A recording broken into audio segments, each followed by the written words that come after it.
به خلوتی که سخن می شود حجاب آنجا، حدیث دل به زبان نگاه می گویم. وہ خلوت جہاں پر سخن، بات، آواز یا حرف حجاب بن جاتا ہے،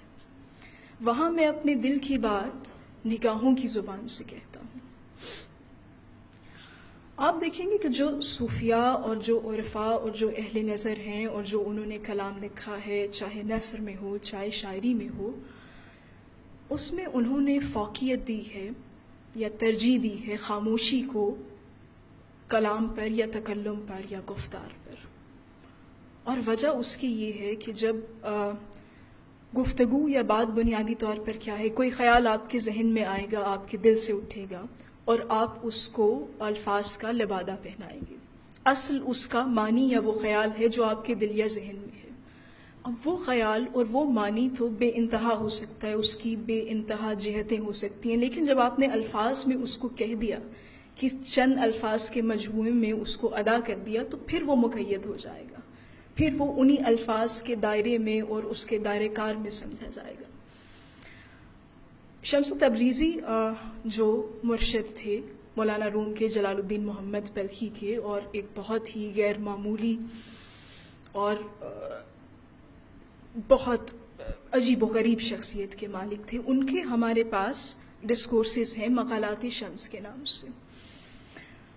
اس میں انہوں نے ایک بڑی عجیب بات کی اسی تناظر میں، کہتے ہیں کہ میں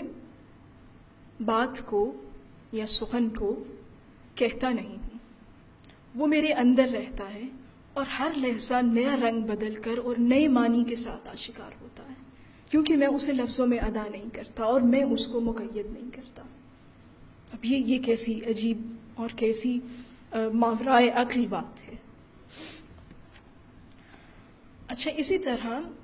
جلال الدین محمد رومی، جن کو اقبال نے اپنا مرشد مانا معنوی طور پر اور شاعری میں بھی، اور ان سے کسب فیض کیا، آپ میں سے بہت سے لوگ جانتے ہوں گے اور جاننا چاہیے کہ رومی نے کبھی بھی اپنے تخلص کے طور پر اپنے کلام میں لفظ رومی استعمال نہیں کیا۔ رومی کا تخلص تھا خاموش، خاموش یا خاموشی یا اس کا کوئی بھی معنوی بیان ان کے اکثر غزلیات کے آخری جو مقطع ہے اس میں آتا ہے۔ اور یہ بھی آپ دیکھیے کہ پوری فارسی شاعری کی تاریخ میں بالکل یکتا و یگانہ مثال ہے، یعنی آپ کو کسی اور شاعر کا ایسا تخلص جو ایک تو اس کے نام سے ہٹ کر ہو اور دوسرا ایک ایسا معنی ہو خاموش، لیکن رومی نے بہرحال اس لفظ کو اپنے تخلص کے طور پر چنا، اور اس میں ظاہر ہے یہی پیغام ہے کہ جو خاموشی ہے اور جو اس کی معنویت ہے اور جو اس کا جمال ہے اور جو اس کی کثیر الجہتی ہے، وہ بہت بڑھ کر ہے اور وہ بہت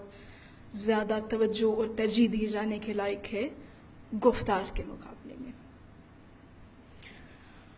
اسی طرح ایک اور شاعر جس سے اقبال نے بہت فیض حاصل کیا، بہت اکتساب کیا، اور انہیں بھی اقبال مرشد کامل کہتے ہیں، بے دل۔ اور سب کے ہندی کے شاعروں میں اگر کسی نے بہت خوبصورت پیرائے میں اور بہت مختلف اسالیب میں خاموشی کو اور اس سے وابستہ معنویت کا پرچار کیا ہے تو وہ بے دل ہے۔ مثلا ان کا ایک شعر دیکھیے، اور عجیب شعر ہے: جایی که خاموشان ادب انشای صحبتند، وہ جگہ جہاں پر خاموش لوگ یا خاموش طبع لوگ ادب انشای صحبتند، ادب کے پیرائے میں محو تحریر گفتگو ہیں، یعنی وہ جگہ جہاں خاموش طبع لوگ ادب کے پیرائے میں محو تحریر گفتگو ہیں، آیینه باش پای نفس در میانه نیست، وہاں تم آئینہ بن کے رہو، آئینے کی طرح ساکت اور خاموش اور حیران نہ ہو۔ پای نفس در میانه نیست، وہاں تو سانس کے قدم رکھنے کی جگہ نہیں۔ کیسا شعر ہے، اور کیسا آپ دیکھیے کہ معنویت اس میں بیان ہوئی ہے خاموش رہنے کی۔ اور جو ہمارا کلاسیکی نظام تربیت تھا اس میں بھی جب ایک شاگرد کو یا جو ایک مبتدی ہے اس کو اس کی تربیت کی جاتی تھی تو اس کے بہت ابتدائی نظام تربیت میں خاموش رہنا اور بزرگوں کی محفل میں ادب سے بیٹھنا بہرحال سکھایا جاتا تھا۔